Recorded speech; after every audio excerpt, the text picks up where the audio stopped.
The galaxy had known about Earth for more than 300 years. The hegemony was a powerful group of 17 different alien species who traveled among the stars. They had watched the small blue planet called Earth with mild interest as humans slowly grew smarter and more advanced. First, humans learned to use radio waves. Then they discovered nuclear power. Finally, in the year 2147, humans built ships that could travel faster than light itself. When humanity first met the aliens, the whole galaxy was surprised. These soft creatures with short lives were almost too friendly. It seemed like they wanted to make friends with everyone they met. Ambassador Cole was the first human to speak for Earth at the Galactic Assembly. She smiled through every insult that came her way. She nodded politely when the delegate called humans barely evolved primates who had just climbed down from trees. She kept her calm face when the ambassador refused to shake her hand because he said human touch was dirty and contaminating. Earth asked for nothing from anyone. Humans offered trade deals that helped other species more than themselves. They sent doctors and nurses to planets destroyed by war. They shared their medical discoveries freely without asking for payment. When two species fought over borders, human diplomats volunteered to help them find peace. High Commander was the leader of the military forces. He sat in his war room and watched recordings of human diplomats bowing and smiling. His scaled face twisted with disgust. These creatures had no pride. They had no honor. They let other species walk all over them like dirt. They are weak, declared to his council. Their kindness comes from fear. They smile because they know they cannot fight. They offer gifts because they are afraid of what we might do to them. The other commanders nodded in agreement. Everyone in the galaxy knew that humans were soft. Their bones broke easily. Their skin tore like paper. They needed to eat 3 times every day and sleep for 8 hours every night. How could such fragile beings ever be a threat to anyone? Admiral Price worked for Earth's United Defense Fleet. He was a tall man with gray hair and tired eyes. Every week, he received new reports about warships flying near human colony worlds. The aliens called these flights training exercises. Knew better. He had been a soldier for 40 years. He knew what an invasion force looked like when it was getting ready. Filed diplomatic protests through proper channels. He suggested peace talks. He offered cultural exchange programs where humans could learn about each other. He did everything by the book, following every rule of galactic diplomacy. They laughed at him. They sent back recordings of their commanders mocking his requests.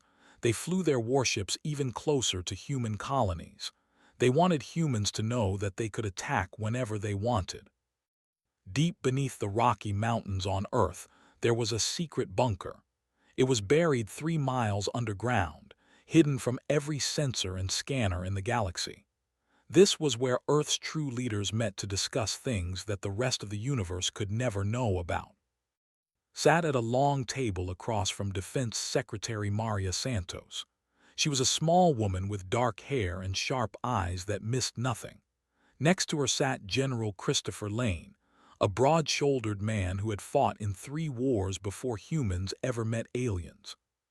"How long do we keep acting like this?" asked quietly. His voice was calm, but his hands were tight fists under the table. "How long do we smile and nod while they prepare to kill us?" Maria looked at him with understanding. She knew how hard it was to appear weak when you were anything but. "Until they force our hand, not one moment before. We have worked too hard and waited too long to throw it all away because of impatience. And when they finally attack, when they kill our people." Christopher touched a button on the table. A holographic display appeared in the air above them. It showed ships that looked nothing like the old, outdated vessels that humans showed to the galaxy. These were weapons of war. Sleek destroyers with enough firepower to crack a moon in half. Carriers filled with thousands of fighter craft. Battleships that could go toe-to-toe with anything that had ever built. "Then we stop being polite," Christopher said simply. The display showed more than just ships. It showed hidden bases carved into asteroids. It showed weapons platforms disguised as communication satellites. It showed an entire military machine that humanity had built in secret over 200 years, while the rest of the galaxy laughed at them. Why? Asked. It was a question he had asked before but never really understood the answer. Why did we hide all of this? Why did we let them think we were weak? Maria stood up and walked to a window that showed a fake view of mountains. The real view was just rock and darkness 3 miles down. Because we learned from our own history, she said. Humans spent thousands of years killing each other. We fought wars over land, over religion, over resources, over things so small that we cannot even remember them now. We almost destroyed ourselves a dozen times before we finally learned the truth. What truth? That the species which appears strongest becomes the target. Every other nation, every other group, they all unite against the one they fear most. But the species that appears weak, that seems harmless, that smiles and offers friendship. Maria turned to look at him. That species is ignored. That species is allowed to grow and build and prepare in peace. Thought about this. Humans had spent 3 centuries being laughed at. They had endured insults and mockery from every alien species they met. Their diplomats had smiled through humiliation after humiliation. And all that time, they had been building. They think they are the hunters, Christopher said. They think we are prey. They have no idea what they are walking into. When will they attack? Asked. Maria returned to her seat. Her face was sad but determined. Soon. Our intelligence suggests they are planning to hit one of our outer colonies. They want to send a message. They want to show the galaxy what happens to weak species who spread too far. Can we stop them? No, Maria shook her head. If we move our hidden forces to protect the colonies, we reveal ourselves too soon. The other species will unite against us just like they would have united against us 300 years ago. We must let them strike first. We must let them show the galaxy that they are the aggressors. Closed his eyes. He thought about the families living on those outer colonies, farmers and teachers and children who had no idea what was coming. How many will die? Too many, Maria whispered. But their sacrifice will not be forgotten, and it will not be in vain. When humanity finally shows its true face, every species in the galaxy will know that we tried peace first. They will know that we gave the every chance to walk away. And when they refuse, Maria's eyes went hard as stone. Then we teach the galaxy why humans should never be underestimated. Then we show them what happens when you mistake kindness for weakness. Nodded slowly. He did not like this plan. He hated the idea of letting innocent people die when he had the power to save them. But he understood why it had to be this way. Humanity was playing a game that would last for centuries. They could not afford to think only about today. I will be ready, he said. I know you will. Maria reached across the table and touched his hand. We all will. In the darkness beneath the mountains, humanity waited for the storm that was coming. The attack came on March 15, 2203. It was a date that humanity would never forget. Harvest III was a peaceful world on the outer edge of human space. It was an agricultural colony, which meant that most of the people who lived there were farmers. They grew wheat and corn and vegetables that were shipped to other human worlds. 40,000 people called Harvest III their home. They were simple folk who wanted nothing more than to work their land and raise their families in peace. Governor Daniel had led the colony for 15 years. He was 63 years old with white hair and gentle hands that had spent more time holding farming tools than weapons. Daniel had never wanted to be a politician. He had come to Harvest III as a young man to escape the crowded cities of Earth. He had fallen in love with the open fields and the quiet life. When the colonists asked him to be their leader, he accepted only because no one else wanted the job. The message arrived at 3 in the morning local time. Daniel was asleep in his small house at the edge of the capital settlement when his communication device started screaming. He stumbled out of bed and answered the call with blurry eyes. The face on the screen was not human. It was High Commander of the Hegemony. His scaled skin was green and gray, and his yellow eyes burned with cruel amusement. "Human Governor," said. His voice was cold and sharp like breaking ice. "You have 30 minutes to surrender your colony unconditionally. Every human on this world will become property of the hegemony. You will work for us until you die. If you refuse, we will burn your world to ash." The screen went dark before Daniel could respond. He stood there for a long moment, trying to understand what had just happened. Then he ran. The communication center was a small building in the middle of town. Boyd was the night shift operator, a young woman of 25 who had been born on Harvest III. She looked up in surprise when Daniel burst through the door, still wearing his sleeping clothes. "Governor, what is wrong?" Daniel gasped. He was out of breath from running. "They are here. They are going to attack." His face went pale. Her hands started to shake as she turned to her console. The sensors showed 12 cruisers and one massive dreadnought in orbit above their world. It was more firepower than the entire human fleet was supposed to have. "Send the evacuation order," Daniel said. His voice was steady now even though his heart was pounding. "Get everyone to the underground shelters. Now." "Sir, the shelters were built for natural disasters. They can handle earthquakes and storms, but if they use plasma cannons—" Could not finish the sentence. Tears were streaming down her face.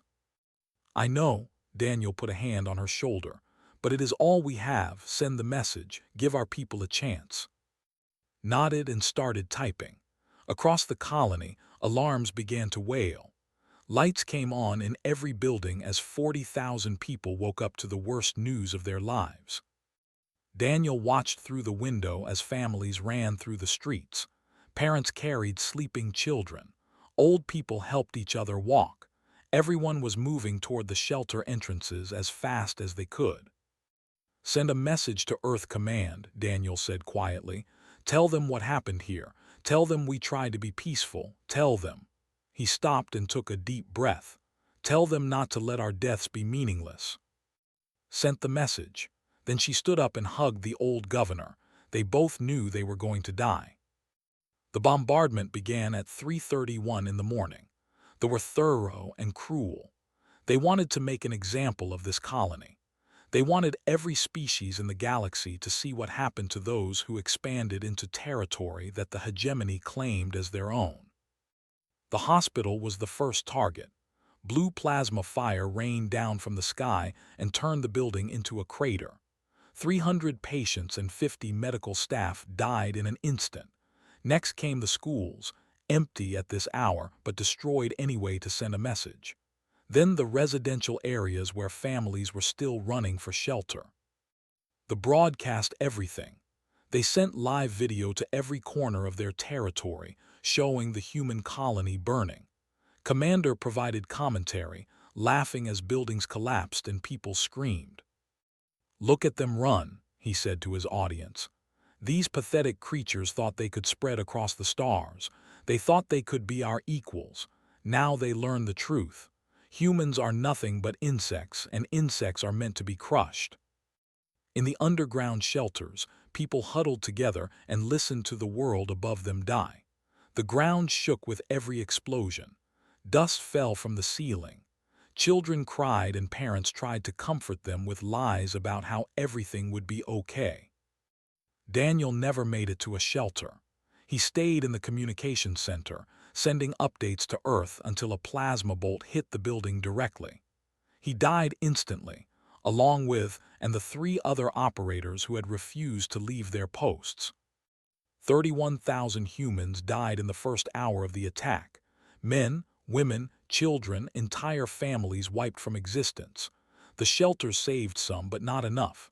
Never enough. When they finally stopped firing, Harvest III was a burning wasteland. Fields that had grown food for millions were now black and dead. Cities that had been home to laughter and love were now smoking ruins. The colony that humans had built over 50 years of hard work was gone in less than 3 hours. On Earth, The emergency session of the United Nations began within 90 minutes of the attack. Representatives from every nation on the planet gathered in the Great Assembly Hall. The room was silent except for the sound of crying. Many of the diplomats had friends or family on Harvest III. All of them had seen the broadcast. Secretary General Victor stood at the podium. He was a tall man with silver hair and dark skin. His hands trembled as he gripped the edges of the podium, but his voice was strong. "The hegemony has committed an act of war against humanity," he said. "They have murdered our civilians. They have destroyed our homes. They have broadcast the deaths of our children as entertainment for their people." He paused and looked out at the assembly. Every face was filled with grief and rage. "For 3 centuries we have been patient. We have been kind. We have turned the other cheek so many times that the galaxy believes we have no spine. They think we are weak. They think we are afraid. They think they can kill us without consequence." Victor set aside his prepared remarks. He did not need them anymore. The words came from his heart. They were wrong. He touched a button on the podium. The screens around the assembly hall flickered and changed. Instead of showing news reports about the attack, they now showed something that most humans had never seen. Ships, hundreds of ships, thousands of ships, an armada that dwarfed anything the galaxy had ever known. "For 200 years we have prepared for this day," Victor said. "We hoped it would never come. We prayed that peace would be possible, but we knew that the universe is not always kind to those who refuse to fight." The assembly watched in stunned silence as the screens showed weapon after weapon, fleet after fleet, all hidden in secret bases throughout human space. Today we stop pretending. Today they learn the true price of human blood. Today the galaxy learns why humanity should never be underestimated.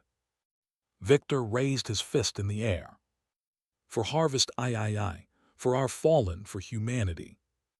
The assembly rose as one, their voices joining in a roar that shook the walls. 3 centuries of hidden strength was about to be unleashed. They had no idea what they had awakened. Across the stars, human soldiers received their orders. Engineers powered up weapons that had never been fired. Pilots climbed into fighters that had never flown in combat. An entire species that had pretended to be harmless for 300 years prepared to show the galaxy what they really were. The age of human courtesy was over. The age of human fury was about to begin. Admiral Price stood on the bridge of the S Retribution and watched as his fleet emerged from hiding. For 200 years, these ships had been disguised as cargo haulers and mining vessels. They had traveled the trade routes of the galaxy, smiled at customs officers, and pretended to be harmless merchants. Now their true forms were revealed. The cargo ships opened like flowers blooming in spring. Hidden panels slid away to show rows of weapon batteries that could tear through any armor. The mining vessels transformed into aircraft carriers, their hollow cargo bays filled with thousands of fighter craft. What the galaxy had believed were outdated frigates turned out to be stealth destroyers carrying enough firepower to crack a moon in half. 300 warships surrounded the Retribution. This was only the first fleet. 5 more fleets waited throughout human space, each one just as powerful. They had kicked a hornet nest thinking it was empty. They were about to discover just how wrong they had been. Captain Laura Mitchell stood at the tactical station. She was a small woman with red hair and freckles, but her eyes were hard as steel. She had lost her brother on Harvest III. He had been a schoolteacher there, helping children learn to read and write. Now he was ash floating in the wind of a dead world. "First Fleet is fully deployed, Admiral," Laura reported. Her voice was calm and professional. There would be time for grief later. Right now, there was work to be done. 2nd through 5th Fleets report ready status. 6th Fleet is holding position at the border. Nodded, the plan was simple. 1st Fleet would engage the forces that had attacked Harvest III. The other fleets would form a defensive line to prevent any counterattack. If the hegemony wanted a war, they would get one. "What about the survivors?" asked. "Search and rescue teams have reached the surface. They found 9,000 people alive in the underground shelters." Laura paused and swallowed hard. "The left after the bombardment. They thought everyone was dead." 9,000 out of 40,000. Felt the number burn into his memory. He would carry it with him for the rest of his life. Those 31,000 deaths would be answered, every single one. "Open a channel to the flagship," ordered. The communication officer worked at his console for a moment. "Channel open, sir." The main flickered and changed. High Commander appeared, sitting in his command chair with an arrogant smile on his scaled face. Behind him could see the bridge of the dreadnought. It was an impressive ship, 2 kilometers long and covered with weapon batteries. The hegemony had ruled the stars for 1,000 years with vessels like this. Looked at the human fleet on his own screens. His smile grew wider. "Admiral Price," the alien commander said, "I see you have gathered your little boats. How cute. Have you come to negotiate surrender terms? We might be merciful if you grovel adequately. Perhaps we will only enslave half of your species instead of all of them." Did not respond to the insult. Instead, he touched a button on his chair. "Commander, I am transmitting to you the complete technical specifications of the weapon currently targeting your dreadnought. Please review them carefully." Translator implant fed the data directly into his brain. Watched the alien's face change as he understood what he was seeing. The arrogant smile disappeared. The yellow eyes went wide. The green scales turned pale. "That is not possible," whispered. "The energy requirements alone would need." 4 antimatter reactors in parallel configuration," said calmly. "Yes, we have 6 installed on each of our battleships. The weapon you are looking at can fire a concentrated beam of antiprotons that will pass through your shields like they are not there. It will then convert the matter of your hull directly into energy. The explosion will be visible from 3 star systems away." Stared at him. For the first time in his long military career, the High Commander had no words. "You have committed genocide against civilian targets," continued. His voice was still calm, but there was iron underneath it. "Under the United Earth Charter, this is classified as a crime against humanity. The punishment is death or life imprisonment, to be determined by a proper trial."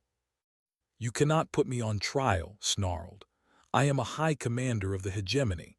I answer to no one but the High Council." "You will answer to us," leaned forward in his chair. "You will surrender your fleet and submit to justice. Your ships will power down their weapons and prepare for boarding. Your crews will be treated fairly and given proper food and shelter until their fate is decided. And if I refuse, then you will be destroyed." Let that statement hang in the air for a moment. "All of you, every ship in your fleet. We will leave nothing but atoms floating in the void." Laughed, but it was a nervous sound. "You are bluffing. Even if your weapons are as powerful as you claim, the hegemony will send 100 fleets to avenge us. Your species will be wiped from existence." "The hegemony will try," agreed. "And they will fail, but that is a problem for another day. Right now you have a choice to make. Surrender or die. There is no third option. The do not surrender to lesser species. Then you will die as fools." Check the countdown timer on his display. "You have 5 minutes to power down your weapons. This is Earth's final warning, Commander. Stop your attack or we stop pretending to be courteous." Cut the communication channel. On the tactical display, Laura watched the fleet begin to move into attack formation. "They are not standing down," she reported. "Enemy ships are charging weapons and raising shields." Had expected this. They were too proud to surrender, too arrogant to believe that they could lose. They had ruled the stars for so long that they could not imagine being defeated by creatures they considered inferior. "All ships battle stations," ordered. "Weapons free on my command." Around him, the bridge crew moved with practiced efficiency. They had trained for this moment their entire careers. Every drill, every simulation, every late night studying tactical manuals had led to this point. "Enemy dreadnought is targeting us with main batteries," Laura called out. "Impact in 30 seconds. Helm evasive pattern delta. Gunnery, target the dreadnought's reactor section." The Retribution moved like a dancer, sliding sideways through space as the plasma bolts passed harmlessly by. The alien gunners were good, but the human ship was faster and more agile than anything they had ever faced. "Weapons locked," the gunnery officer reported. Took a deep breath. This was the moment. After 3 centuries of pretending, humanity was about to show the galaxy what they could really do. Fire. The main cannon of the Retribution activated. A beam of pure antiprotons lanced across the void, moving at nearly the speed of light. It struck the dreadnought amidships, passing through the shields as if they did not exist. For a single heartbeat, nothing happened. Then the dreadnought began to glow. The matter of its hull was converting to energy, just as had promised.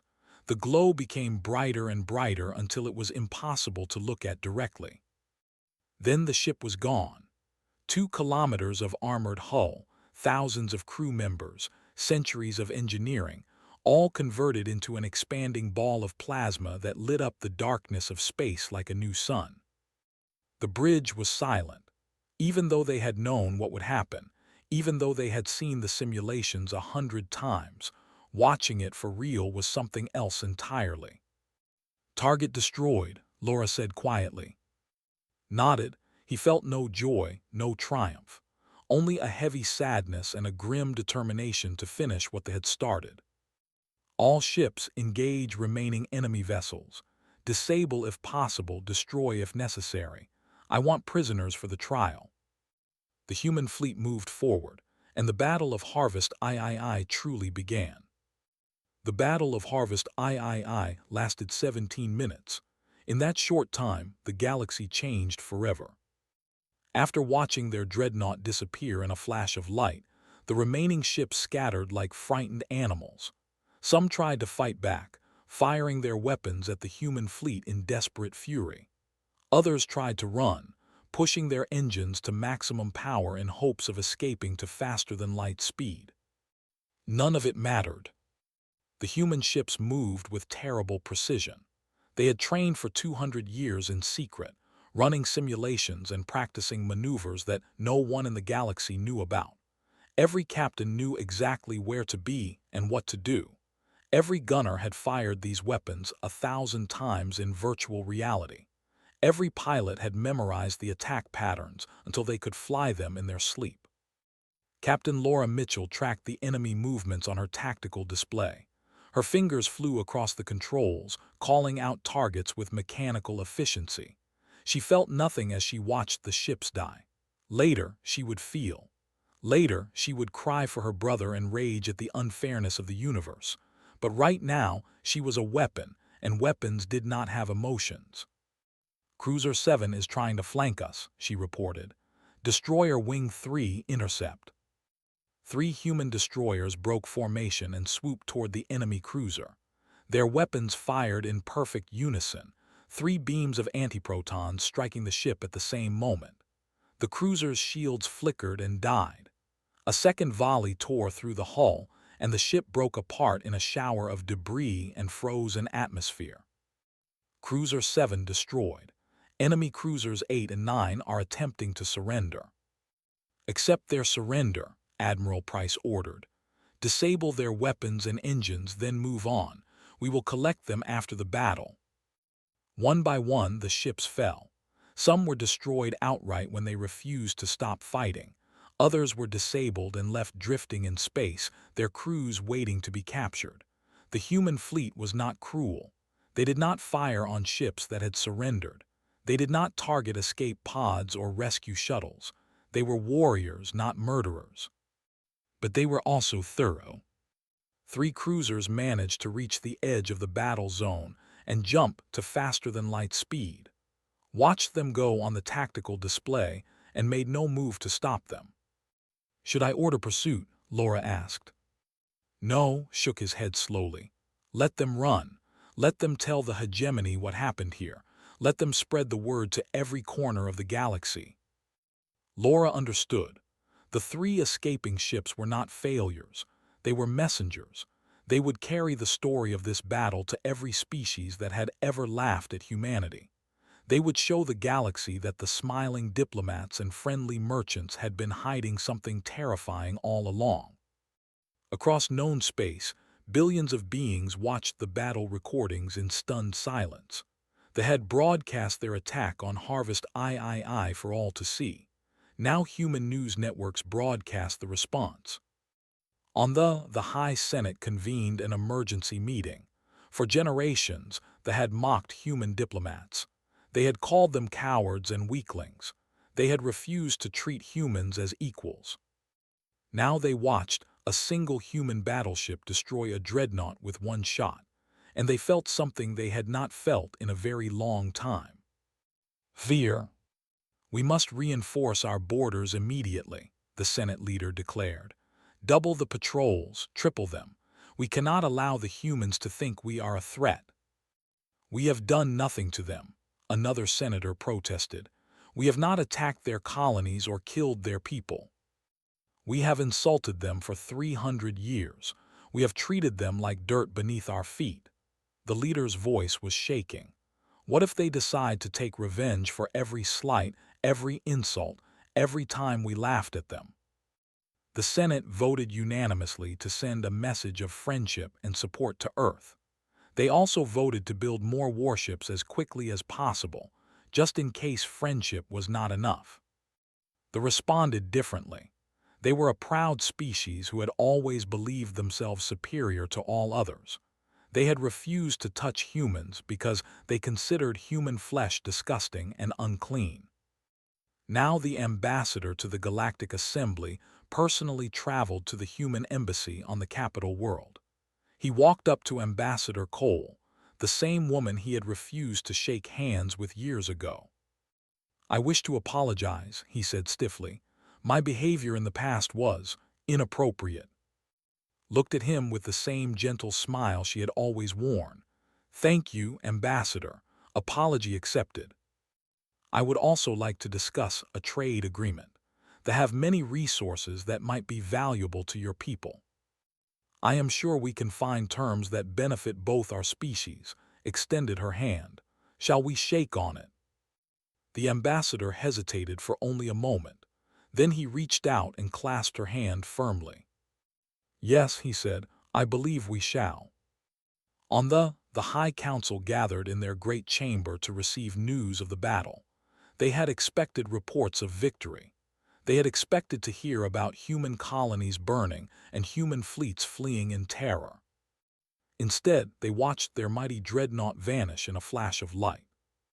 How is this possible? The council speaker demanded. Our intelligence said the humans had no military worth speaking of. They said human ships were old and outdated. They said we could crush them in a matter of days. Our intelligence was wrong, the defense minister admitted. His voice was hollow with shock. Badly wrong. The humans have been hiding their true capabilities for centuries. We had no idea. Then what do we do now? Send more ships. Destroy them before they become an even greater threat.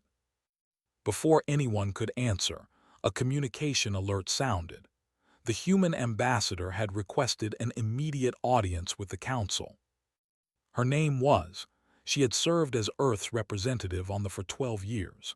In all that time, she had smiled through every insult and accepted every humiliation with quiet grace. The council had grown used to treating her like a servant. Now walked into the great chamber with a different kind of smile on her face. It was not the gentle, patient smile they had seen before. This smile was cold and hard, the smile of a predator who had finally removed her disguise. Council members, she said, her voice echoed through the chamber. You have seen what happened at Harvest III. You have seen what our weapons can do. You have seen that we are not the weak, helpless creatures you believed us to be. You dare threaten us in our own chamber. the council speaker snarled. "We will destroy your entire species for this insult." "You will try," clasped her hands behind her back, "and you will fail, but that is not why I am here. I am here to give you one chance to end this war before more of your people die." She touched a button on her communication device. A holographic display appeared in the air, showing a list of names.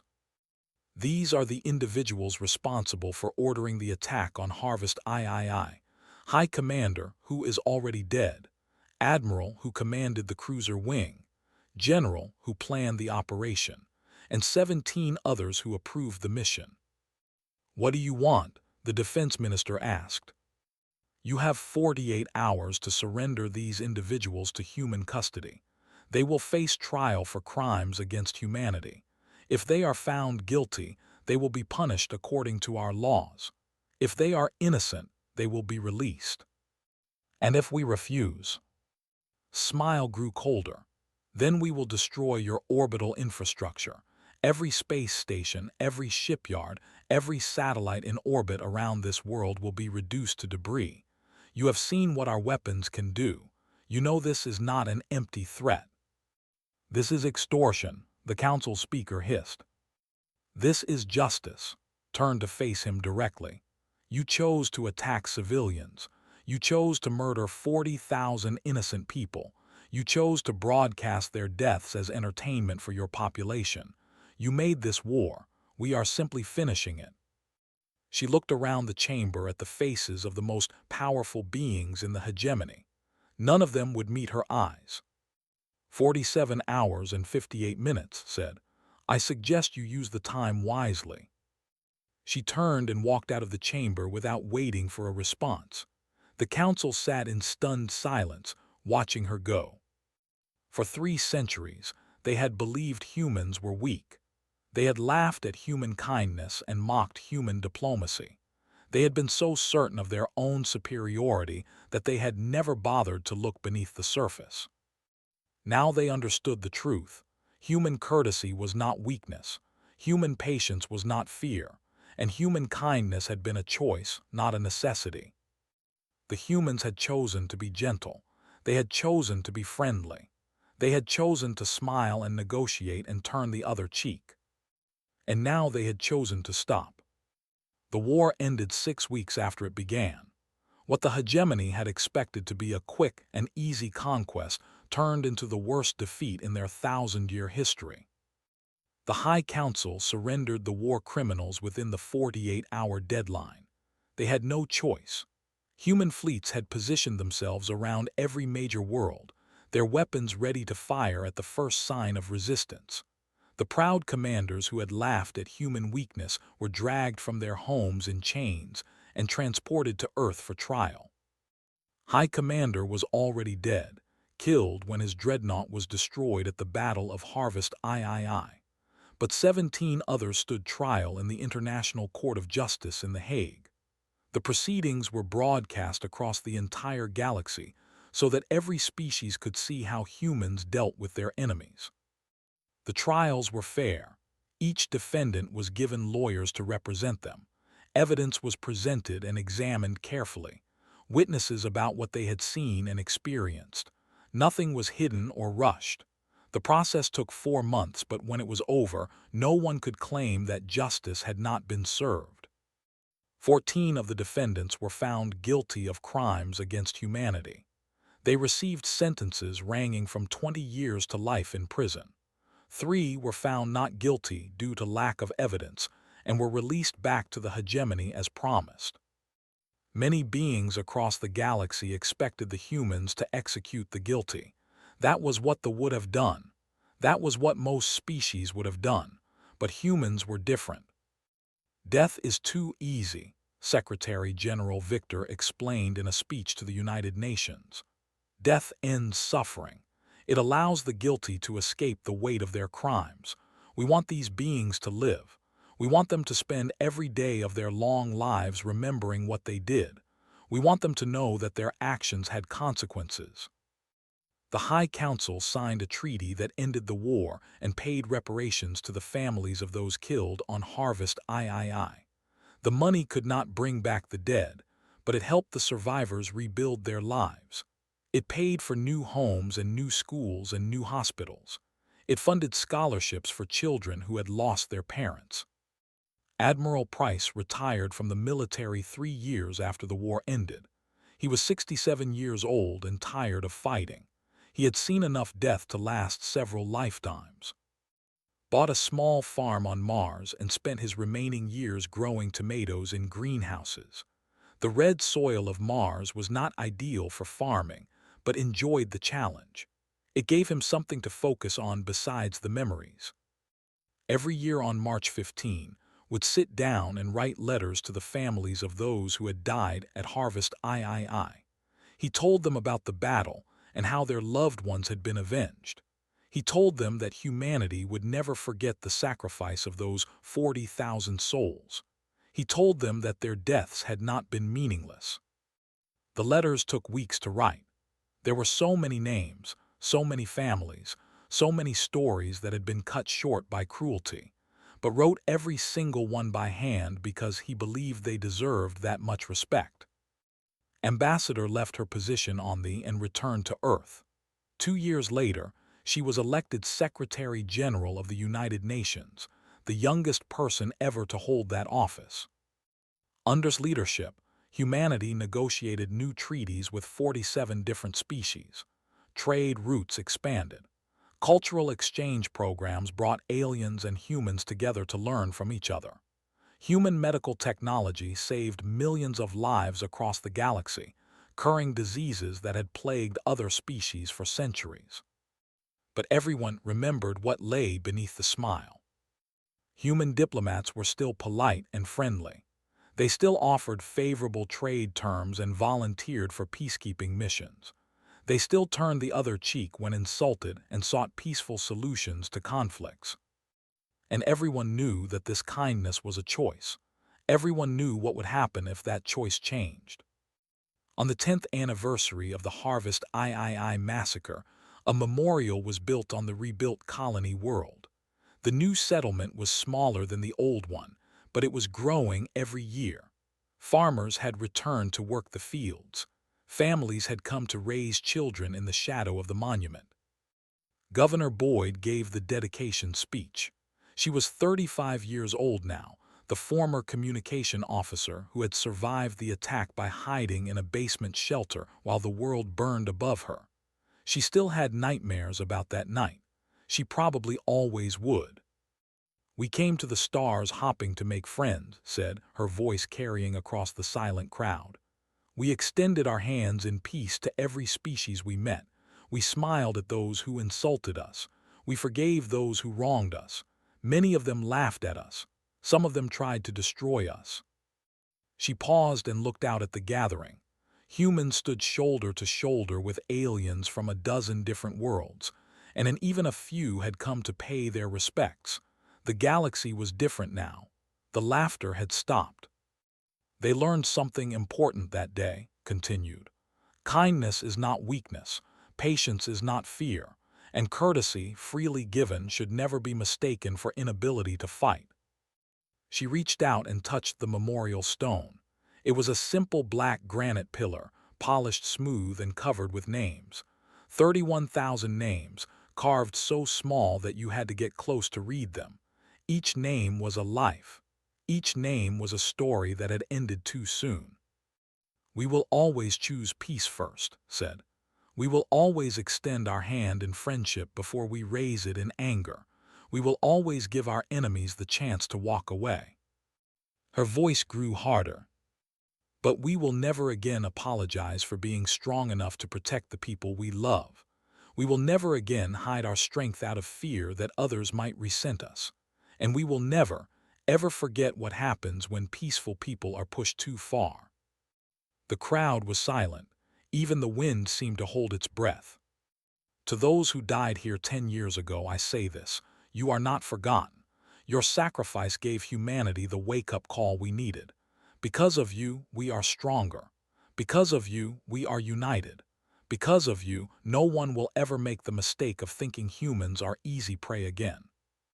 Step back from the podium. The ceremony ended with a moment of silence that stretched across the entire planet. 40,000 people had died here. Their memory would live forever. In the years that followed, other species would sometimes ask human diplomats why they were so polite. Why did humans smile so much? Why did they offer such generous trade terms? Why did they work so hard to avoid conflict? The answer was always the same. Because we remember what happens when we stop pretending to be courteous. We prefer not to go there again. Some aliens did not understand.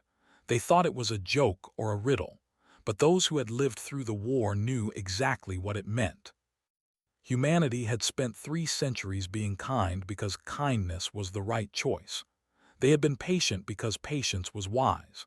They had smiled because smiles opened doors that anger never could. But beneath the kindness was steel. Beneath the patience was preparation.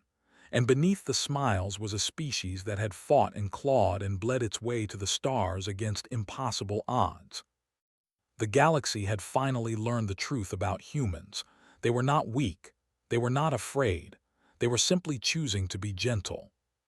And that choice, freely made, was more terrifying than any weapon could ever be. Because a species that chose peace while holding the power to wage war was a species that understood something profound about the universe. Violence was easy. Cruelty was simple. Any fool could destroy. But building, creating, forgiving, those required strength that most species could not imagine. Humanity had that strength. They had proven it by hiding their power for 300 years. They had proven it by giving their enemies every chance to surrender. They had proven it by showing mercy to those who had shown them none. And they would continue to prove it, day after day, year after year, century after century, until the galaxy finally understood that the strongest beings in the universe were not those who used their power freely. They were those who could have destroyed everything and chose not to. That was humanity's final lesson to the stars, and it was one the galaxy would never forget.